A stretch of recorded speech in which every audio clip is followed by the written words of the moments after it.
Assalamualaikum warahmatullahi wabarakatuh.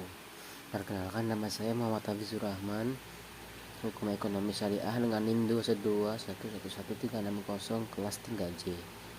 Poin-poin yang akan dibahas pada kali ini yaitu: satu, pendekatan kajian fikih siasah, dan kedua, perkembangan kajian fikih siasah. Pendekatan kajian fikih siasah. Pendekatan normatif berikutnya adalah normatif fikih. Fikih tentang politik baru ditulis kira-kira 4-5 abad kemudian setelah perdebatan tentang imamah.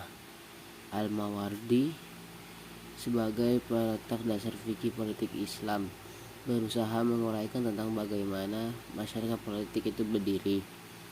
Fikih banyak berbicara tentang bagaimana mekanisme kepemimpinan negara atau khalifah yang kemudian menjadi tema sentralnya.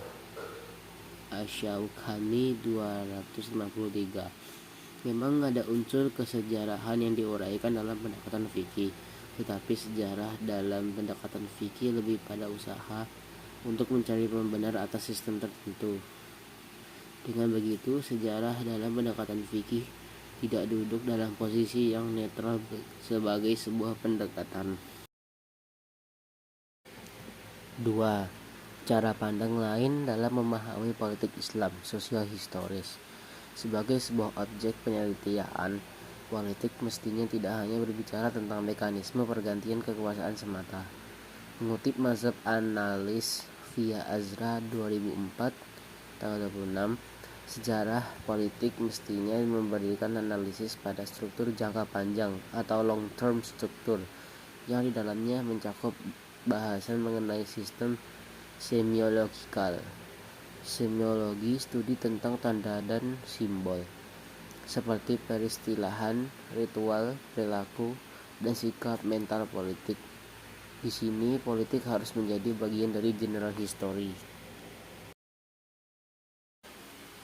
3. Pembahasan yang lain tentang politik Islam bisa dilihat secara filosofis. Jika pendekatan fikih lebih banyak berbicara tentang siapa yang menjadi pemimpin, filsafat menekankan pada kondisi ideal sebuah negara. Yang termaktub dalam Al-Quran sebenarnya adalah substansi, tujuan atau nilai yang mesti diindahkan oleh masyarakat dan pemerintahan sebuah negara.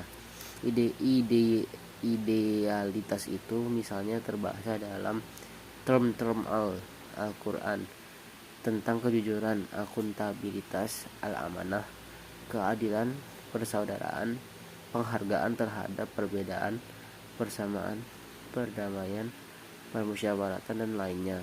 Namun ikhwal bentuk negara, Al-Quran tidak merincinya. Al-Farabi menggambarkan pemerintahan yang ideal ini dalam frasa Al-Madinah, Al-Fadilah, atau kota utama. Objek kajian fikih siasah. Objek kajian fikih siasah adalah tentang hubungan antara masyarakat dan rakyatnya dalam upaya kesejahteraan dan kemaslahatan bersama. Hubungan ini meliputi masalah-masalah kebijaksanaan perundang-undangan, hubungan luar negeri dalam masa damai dan perang, serta kebijakan keuangan moneter. Dalam sejarah Islam, siasah telah dipraktikkan oleh Nabi Muhammad setelah beliau berada di Madinah. Di sini Nabi menjalankan dua fungsi sekaligus, sebagai Rasul utusan Allah dan sebagai kepala negara Madinah. Periode klasik. Ciri-ciri yang menandai perkembangan fikih siasah pada periode klasik adalah kemapanan yang terjadi di dunia Islam. Secara politik, Islam memegang kekuasaan dan pengaruhnya di pentas internasional. Pada periode ini terdapat dua dinasti, yaitu Bani Umayyah 661 sampai 750 Masehi dan Bani Abbas 750 sampai 1258 Masehi. 2. Periode pertengahan. Periode pertengahan ditandai dengan hancurnya kerajaan Abbasiyah pada 1258 Masehi di tengah negara Mongol. Pada masa ini kekuatan politik Islam mengalami kemunduran. Karena itu kecenderungan pemikiran Islam mengalami kemunduran. Tokoh yang mengalami langsung tragedi penyerangan tentang Mongol ke Baghdad adalah Ibn Taimiyah 1263 sampai 1328 Masehi. Ibn Taimiyah merupakan pemikiran siasah yang sedikit berbeda dengan pemikir Sunni abad klasik. 3. Periode modern. Periode modern ditandai dengan oleh semakin lemahnya dunia Islam di bawah penjajahan bangsa-bangsa barat. Hampir seluruh negeri muslim berada di bawah imperialisme dan kolonialisme barat.